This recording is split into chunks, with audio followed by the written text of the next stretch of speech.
राहुल गांधी ने पिछले हफ्ते भर में जो कैंपेन जिस तरह से किया, पदयात्रा या यात्रा निकाली और एक तरह से पूरी कैंपेन को उन्होंने लीड किया, क्योंकि दीपेंद्र हुड्डा, भूपेंद्र हुड्डा ये कैंपेन पहले चला रहे थे, लेकिन उसमें एक तरह से उसको जान फूँकने का काम जो है राहुल गांधी ने किया। शैलजा और हुड्डा को भी एक मंच पे लाया।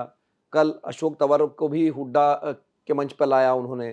तो कहीं न कहीं मतलब ये राहुल गांधी का जो फैक्टर है वो कितना महत्वपूर्ण रहा ये इस चुनाव में अब तक जो देखते हैं हम उसमें।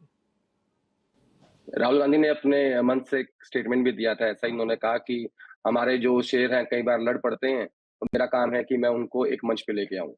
अब मैं इसकी शुरुआत करता हूँ राहुल गांधी की यात्रा से। जो उन्होंने पहले दिन जब वो कैंपेन में उतरे तो उनकी 2 रैलियाँ हुई, एक बरवाला में, एक असंध में।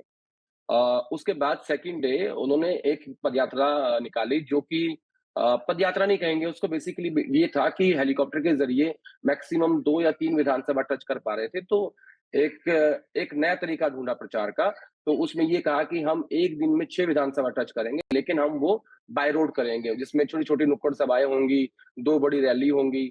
और मिलिंद जी, एक खास बात बताता हूँ मैं इसमें क्या रहा कि नारायणगढ़ से ये यात्रा शुरू हुई और नारायणगढ़ से शुरू होके मुलाना, अंबाला, लाडवा थानेसर जाके वो रुक गई। बेसिकली ये वो बेल्ट है जहाँ 10 साल से बीजेपी का जो गढ़ है, जहाँ से बीजेपी 10 साल से राज करती है, इसको बोलते हैं गैर जाट बेल्ट। इसको कहा जाता है जीटी रोड बेल्ट। और एक खास बात देखिए इसमें क्या थी, नारायणगढ़ वो जगह है जहाँ से नैब सिंह सैनी पहली बार विधायक बन के आए। वहां से इसकी यात्रा की शुरुआत हुई। उसके बाद इसको खत्म किया गया कुरुक्षेत्र में। कुरुक्षेत्र वो जगह है जहाँ से नैब सिंह सैनी सांसद रहे और बीच में यात्रा लाडवा से गुजरी, जहाँ से नैब सिंह सैनी इस वक्त चुनाव लड़ रहे हैं। तो इस बात का विशेष ख्याल रखा गया। तो इस यात्रा के जरिए कांग्रेस पार्टी ने कोशिश करी कि खासकर राहुल गांधी ने कि नारायणगढ़ में भूपेंद्र हुड्डा और कुमारी शैलजा के हाथ मिलवाए और एक पब्लिक मैसेज दिया कि हमारे ये जो नेता है, ये 2 नेता हमारे हैं। एक तरफ प्रियंका गांधी खड़ी थी, बीच में राहुल गांधी थे और राहुल गांधी के लेफ्ट और राइट में भूपेंद्र हुड्डा और कुमारी शैलजा खड़ी हुई थी। तो इस यात्रा के ज़रिए ये राहुल गांधी ने अपना प्रचार करने का तरीका बदला है।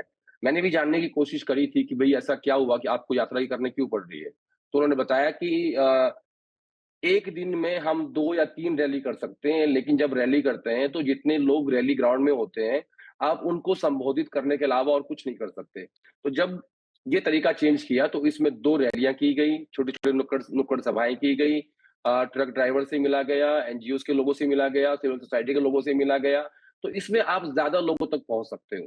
तो ये मैं कह सकता हूँ कि राहुल गांधी की जो ये यात्रा जो नया पैटर्न शुरू हुआ है कैंपेन का, इससे कांग्रेस पार्टी के प्रचार में और कनेक्ट में हरियाणा के लोगों के साथ, इससे कांग्रेस को काफ़ी फ़ायदा हुआ। नहीं तो चूँकि हम राहुल गांधी की बात कर रहे थे कि राहुल गांधी ने अपने प्रचार का तरीका बदला है। एक बात और मैंने नोटिस की, उनके खास करके 2 बयानों की मैं बात करूँगा आदेश। एक तो ये बयान था कि अ, जलेबी का डिब्बा उन्होंने वहाँ पर बता दिया, लहरा दिया और कहा कि देखिए जी, ये जलेबी है और ये देश में जा सकती है, दुनिया में जा सकती है। दूसरी बात ये हाव-भाव करके बहना कि भाई कांग्रेसी हमेशा खुश रहता है, आरएसएस वाला बड़ा दुखी सा घूमता है मुँह बना के, तो एक्टिंग करना। ये सब जो मैं क्या कहूँ, मतलब उसको ड्रामा कह लीजिए, या इस तरह की जो चीज़ें जो हैं, राहुल गांधी के भाषण में आम तौर पे देखने नहीं मिलती थी। लेकिन ये अब के मतलब इसको ख़ास करके मैंने हरियाणा में नोटिस किया कि ये चीज़ें अब उनके कम्युनिकेशन में ये सारे ड्रामे भी अब शामिल होने लग गए हैं। देखिए, मैं इसको 2 हिस्सों में बाँटूँगा। जो आपने बात करी कि जलेबी को एक्सपोर्ट करने की बात कर रहे थे, फैक्ट्री की बात कर रहे थे, ऐसी गलतियाँ अक्सर राहुल गांधी इससे पहले भी करते रहे हैं। ऐसे बहुत सारे बयान आपको मिल जाएँगे जहाँ वो बेसिकली क्या होता है, वो कई ऐसे शब्द हैं जहाँ वो फँस जाते हैं, जहाँ वो अंग्रेज़ी में उसको सोचते हैं और हिंदी में बोल देते हैं, तो उसके उसके मायने अलग हो जाते हैं। तो ये जो जलेबी वाला मसला था, ये वैसा ही था। और दूसरी बात आपने कही कि जो एक्टिंग वाली बात है, ये एक नई चीज़ मैंने देखी है।